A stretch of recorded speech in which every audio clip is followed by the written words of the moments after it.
Hey YouTubers, so figured I'd give you a little update here in the garage. Um, haven't been doing much, but I did do something. I washed the bug and I polished it. It's been a couple of months since I've washed it. I think it's been about a year since I actually polished that thing, and it shined up pretty nice. And I was going through and I kind of remembered something about this car when I did it. And if anybody's out there thinking about, restoring their bug, something to think about, this trim here. When I went and bought this, there's two options. You could buy stainless steel or you could buy aluminum, which is what's on the running board. And I've yet to buy replacement running boards yet. But it's about double the price for that stainless steel. And the guy was his selling point at the store was not making the little dents in it when you go to push it on, because some of the little steel clips, sometimes people smack it to get it in the little hole, and when they do that, they put a little dent in the aluminum.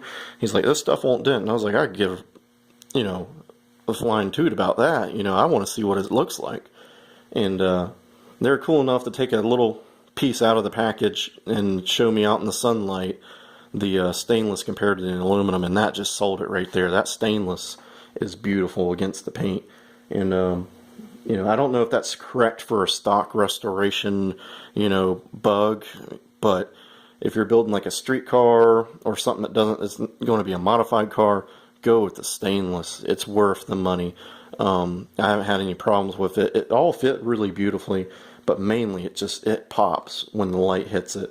And it, like on this car, it brought out the two-tone a lot better, because I actually at one point put the original trim back on it on one piece to see what it did, and it really separates the two-tone color. So a two-tone color car, definitely the stainless trim. But like I said before, this car is a replica of my first bug, so I went and I found, as I was polishing it, kind of got a little nostalgic and said, man, I know I got pictures somewhere, and I want to apologize because these things got baked into this plastic liner thing here, so they don't show up very well. But that's the first bug. That was taken at night, so you can't see the color very well, and the color doesn't show up in this picture very well either. But you can see it's the blue and the white. This is when it had stock wheels, and then over here is what it looked like when I was driving it to school. Try and get there, because that helped a little. But you can see it had the 8-spoke empties. It didn't even have a door handle at that point.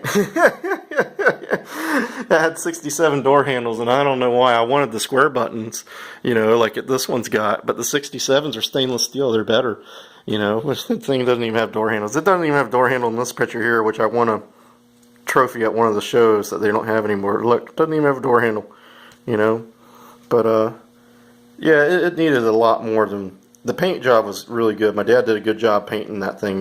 He was a paint and body man by trade, and the rest of it, though,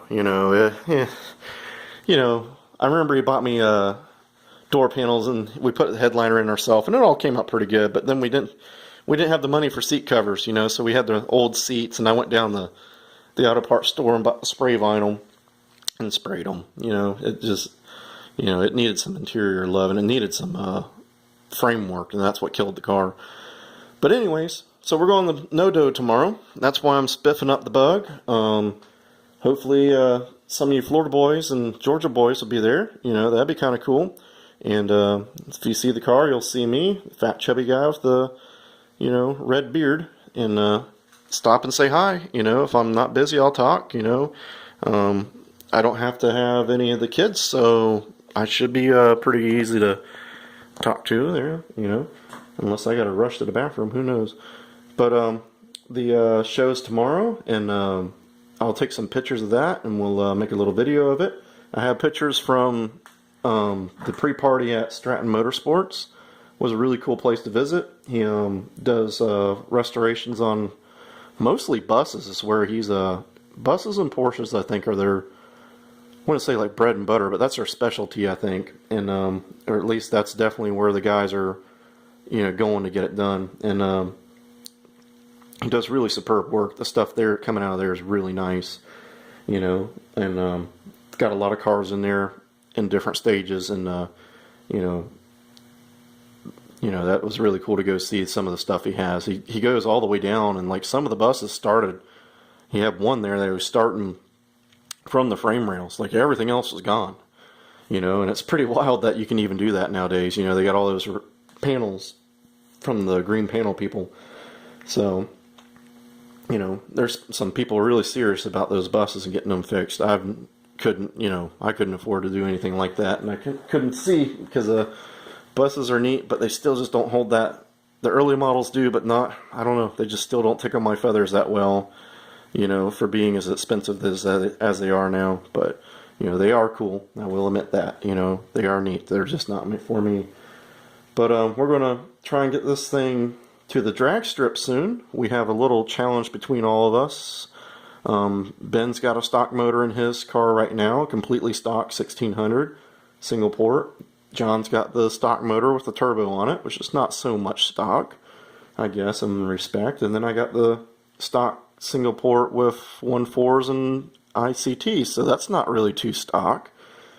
And we're going to go and see who's got the fastest one. You know, is a fresh 1600 single port faster than a wore out single port with dual carbs and 1.4 rockers? Or is the turbocharged Baja with 30-inch tall tires on like a 412, or I don't know, maybe even a 388 in that car? I think it's 412 ring and pinion, so that, but still like geared crazy stupid, you know, for drag racing with a broken second gear synchro is just dead. If that's faster with a turbo on it. So we'll have a little friendly, you know, drag race out there. So if you guys think of what you guys think will run, do you think, you know, I'm thinking the Baja will win if he can get it second gear to work for him, you know, and then I think it will be Ben, then I think it will be me. And I'm kind of thinking times, you know, you guys put your times down in the comments. What do you think?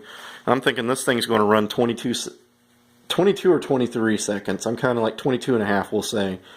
And I'm kind of thinking Ben's going to run a 20 flat, and I think the Baja's going to run a high 17. That's just my thought, you know.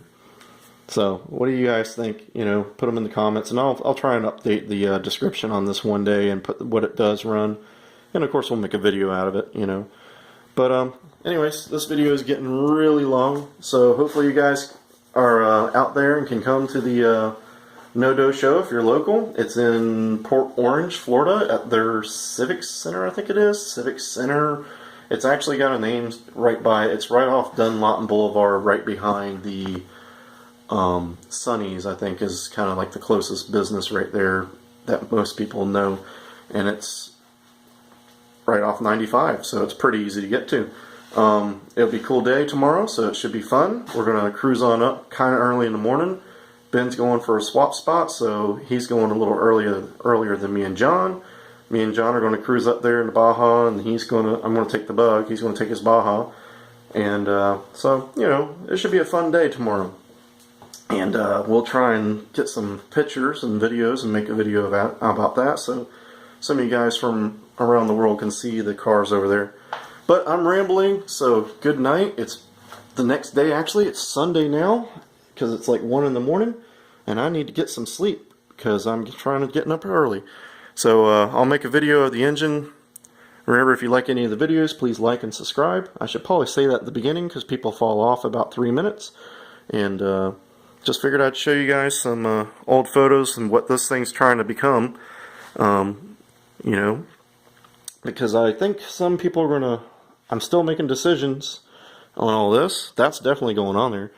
And, you know, just kind of, I know there's probably a better way to go about some of the stuff that I'm going to do, but, you know, that's kind of some of the stuff I had when I did this stuff, you know, because, let's look here. Who cares? Let's see. Let's find, there we go. That thing was a really nice car. My brother got a 70 Bug that was like all stock, had all the receipts.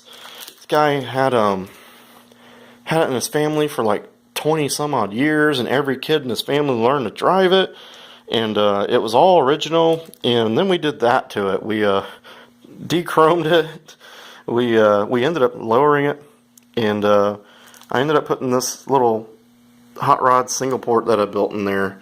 I actually made the collector for that header in school in shop class, but you know, that's kind of the stuff I liked when I was a kid, so we're going to try and replicate some of that. But anyways, guys, I see you later. My battery's dying on the phone, and have a good time out there, alright?